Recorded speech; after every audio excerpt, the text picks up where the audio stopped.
ప్రభునామమునకు స్తోత్రములు. క్రీస్తునందు ప్రియమైన దేవుని బిడ్డలారా, మరొకసారి మనమంతా ఈ రీతిగా కలుసుకోవడానికి ప్రభు మనకు సహాయం చేశారు. అందును బట్టి దేవాది దేవునికి స్తోత్రాలు చెబుతూ ఈ సమయంలో ఒక వాక్య భాగాన్ని మనం ధ్యానం చేద్దాం. బైబిల్ గ్రంథంలోన హెబ్రీయులకు రాసిన పత్రిక 3వ అధ్యాయం 2వ వచనాన్ని మనం చదివితే, దేవుని ఇల్లంతటిలో మోసే నమ్మకముగా ఉండినట్లు. సోదరులారా,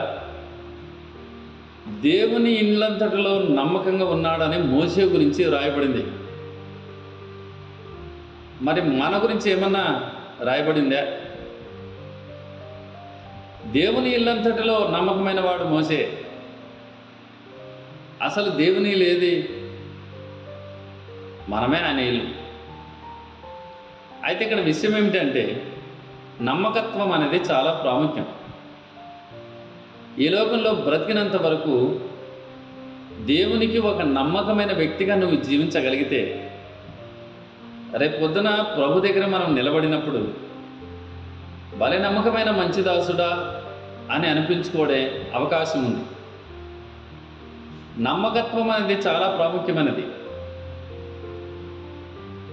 దేవునికి నమ్మకంగా జీవించిన మోసేను మన జ్ఞాపకం చేస్తూ, మనము కూడా దేవుని ఎదుట నమ్మకంగా ఉండాలి.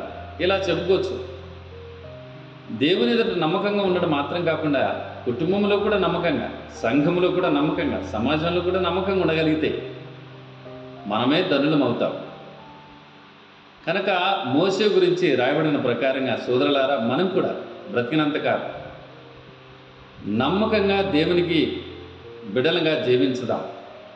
అటు కృప దేవుడు మనకు సహాయం చేయునుగాక. ఆమేన్.